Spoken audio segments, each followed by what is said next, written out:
Student, think more education में आप सभी का हार्दिक स्वागत है। तो आज के इस वीडियो में मैं आपको ऑर्गेनिक कन्वर्जन के बारे में बताने वाला हूं। हम ऑर्गेनिक कन्वर्जन कैसे बहुत ही इजी तरीके से हम याद रख सकते हैं। तो देखिए, यहाँ पे हमने ऐसे चार्ट्स बनाया हुआ है जिनमें हमने 7 रिएक्शन दिखाई है। तो इसी 7 रिएक्शन को हम कैसे सिंपल तरीके से याद रख सकते हैं, आज हम इस वीडियो में चर्चा करेंगे। तो देखिए, कन्वर्जन हम कहाँ से स्टार्ट करेंगे। तो पहले हम फिनोल लेंगे और फिनोल में हम पहले Zn डालेंगे। क्यों? क्योंकि हमें ये सभी कन्वर्जन करने के लिए हमारा जो मेन कंपोनेंट होता है वो है हमारा बेंजीन। तो पहले हम बेंजीन तो बनाना ही पड़ेगा, तो बेंजीन बनाएंगे तभी ये कन्वर्जन होगा। तो हमारी पहली प्रायोरिटी क्या होगी, तो हम फिनोल में Zn पाउडर डालेंगे।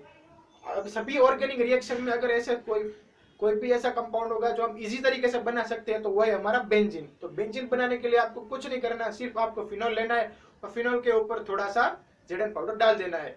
तो सिंपली हमारा डिजोल्व होके बेंजीन बन जाएगा। तो हमारा Zn क्या करेगा, Zn हमारे फिनोल में से ऑक्सीजन को ले जाएगा और वो क्या करेगा, Zn वो निकल जाएगा और बाद में क्या बनेगा हमारा बेंजीन।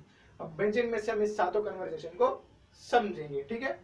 तो देखिए, तो बेंजीन में से हम पहले क्या डालेंगे, FeCl3 Cl2 डालेंगे इन प्रेजेंस ऑफ FeCl3। क्यों? तो देखिए, जो हमारा FeCl3 है वो हमारा है लुईस एसिड, और सभी इलेक्ट्रोफिलिक सब्स्टिट्यूशन रिएक्शन में जो हमारा लुईस एसिड होता है वो ट्रिक ये है कि ये जो हमारा लुईस एसिड होता है वो सिंपली क्या करेगा, वो एक Cl को ले जाएगा। जो FeCl3 होगा वो हमारे एक Cl को ले जाएगा, क्योंकि जो सभी लुईस एसिड होती है वो हमारे हेलाइड की चोर भी कह सकते हैं। जो हमारी जो लुईस एसिड होती है वो हमारे हेलाइड की चोर, यानी कि जो हेलाइड होता है उनमें एक हेलाइड को वो दूर कर देती है और बाद में हमारी कन्वर्जेशन में आकर भेज देती है। तो क्या होगा, बेंजीन में से अगर हमारी जो लुईस एसिड होए वो Cl में से एक Cl को रिमूव कर देगी तो फिर क्या बन जाएगा हमारा, देखिए यहाँ पे हो गया बेंजीन और ये ऊपर हमारा हो गया Cl। तो ये हमारा क्या बन गया क्लोरोबेंजीन। उसी तरह हमारा जो Br2 होगा FeCl3 फिर से लुईस एसिड, वो भी हमारे ब्रोमीन को रिमूव कर देगी और फिर से हमारी क्या बन जाएगी ब्रोमोबेंजीन। ये तो दोनों सिमिलर ही है, ठीक है। तो अब ये देखने की बात है कि जो ये हमारा कंपोनेंट है उसमें हमारा AlCl3 ये भी हमारे लुईस एसिड ही है जो हमारे क्लोरीन को रिमूव कर देगी। तो क्या करेगी, ये लुईस एसिड हमारे क्लोरीन को यहाँ से रिमूव कर देगा, ठीक है। इस क्लोरीन को रिमूव कर देगा और ये जो अटैचमेंट होगा वो सीधा हमारे बेंजीन के साथ जुड़ जाएगा। तो क्या बनेगा हमारा कंपोनेंट, यहाँ पे हमने बेंजीन बना दिया और यहाँ पे दूसरा बेंजीन बना दिया। क्यों? यहाँ पे C6H5 को हम बेंजीन की तरह लिख सकते हैं और यहाँ पे हमारा C डबल बॉन्ड O, ये हमारा हो गया बेंजोफिनोन। क्या हो गया हमारा बेंजोफिनोन। नाम भी आपको याद रखना है क्योंकि एग्जाम में वो भी पूछे जाते हैं, बेंजोफिनोन, ये भी आपको याद रखना है। अब देखते हैं CH3Cl, ये सिंपली रिएक्शन है टोल्यूइन बनाने की, ये भी आपको याद रखना है। AlCl3 फिर से हमारा क्या करेगा, ये हमारा AlCl3 फिर से क्लोरीन को रिमूव कर देगा। लुईस एसिड फिर से क्लोरीन की चोर यानी कि क्लोरीन को रिमूव कर देगी और बाद में जो हमारा बेंजीन रहेगा उसके ऊपर फिर से जो हमारी CH3 होगा वो अटैचमेंट हो जाएगा।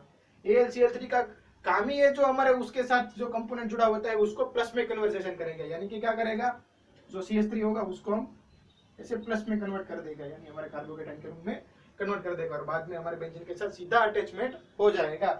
तो यहाँ पे भी फिर से AlCl3, तो AlCl3 फिर क्या करेगा, हमारे क्लोरीन को रिमूव कर देगा। क्लोरीन को रिमूव करने के बाद जो CH3 डबल बॉन्ड बचेगा वो सीधा हमारे बेंजीन के साथ अटैचमेंट हो जाएगा। देखिए यहाँ पर ये हमारा benzene, C double bond O और CH3, तो इसका नामकरण क्या होगा, ये होगा हमारा एसिटोफिनोन। क्या होगा, एसिटोफिनोन।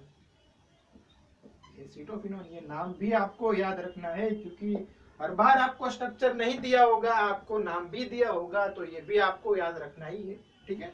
अब बात करते हैं यहाँ पे HNO3 और H2SO4।